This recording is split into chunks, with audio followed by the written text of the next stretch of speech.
So I know there's a lot of debate over which is the best metal detector, and honestly, there are a lot of great brands. I'm actually a Garrett guy, and my first machine was a Garrett AT Gold.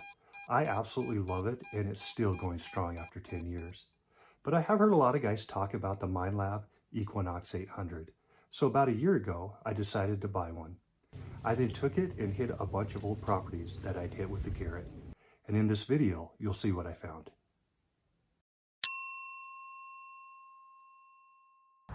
All right, I am back at a home I detected probably about 4 or 5 years ago. It was built late 1800s. I didn't find hardly anything, so I will be surprised if the Equinox can turn anything up. I do know the property was also detected by multiple people over the years, and so my expectations are low, but we'll see what happens. Okay, nothing exciting, just a Lincoln penny, but obviously it hasn't been detected out. That is a pretty tone right there. High pitched, solid. All right, I'm super excited. Had a really beautiful deep tone and it just popped out. I'm not sure what it's gonna be.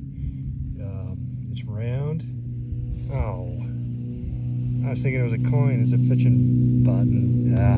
All right, I did pull this out. I'm guessing it's what's left of a silver ring. I actually damaged it when I dug it, which sucks, but it did ring up in the silver range.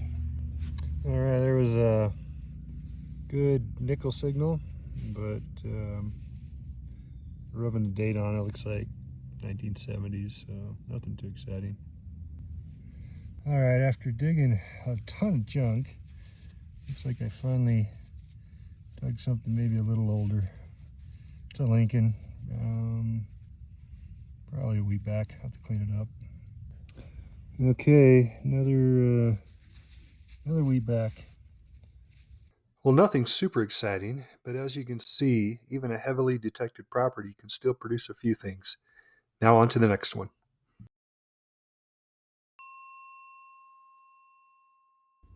Okay, I am here at an 1889 home site. I detected it 5 or 6 years ago. Didn't find anything.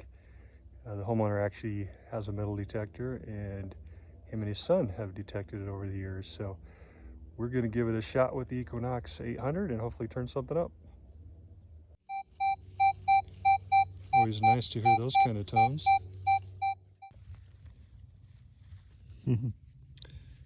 There we go. Kiss my grits. All right, there we go.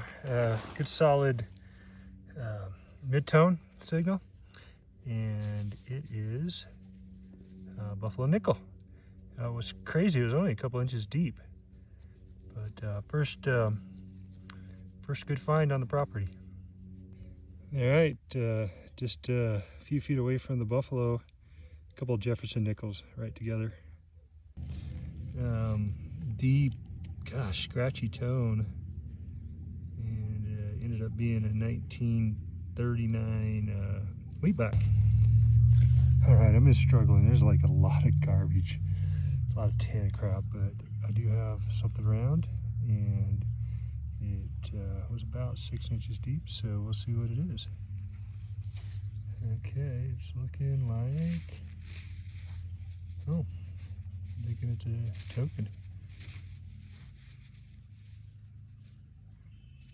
5 cents, so I'll have to clean it up just a little bit. Well, there you go. It looks like the Brown Palace, and I'm not sure what that says on the bottom. Polson? Huh, no, pretty cool. Always awesome to find old trade tokens. Okay, a little better luck on this property. The trade token certainly was a nice surprise. Now on to the next one.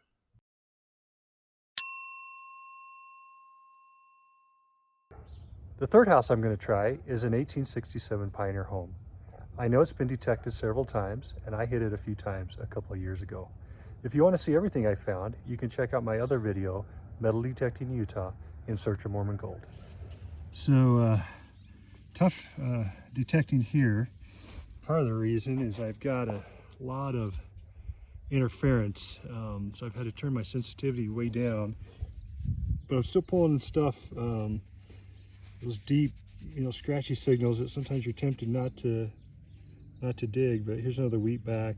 This one looks like 1911, so I'm into the older stuff.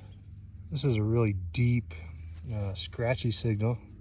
Debated digging it, but it turned out to be a 1919 wheatback.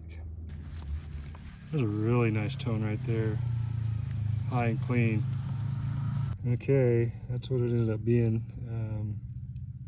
Another 1919 wheatback. Hey, there you go. The key to the old Ford. All right, what I thought was a Utah tax token actually turned out to be a trade token. Good for 5 at somewhere in Ogden. So this was a super deep signal masked by a nail.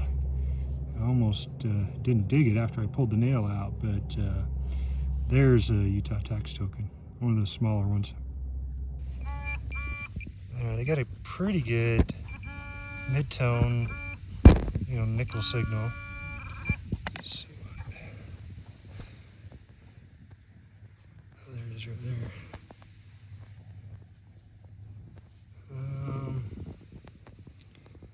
Looks like, oh, buffalo.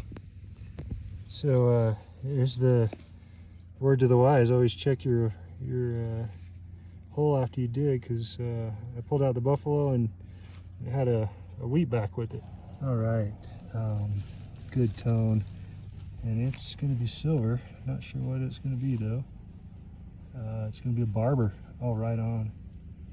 And can't tell the year. I don't want to scratch it up, but hey, yeah, that's awesome. Barber dime. Wait, oh my gosh, right there. That is definitely gold. Oh my gosh, oh my gosh.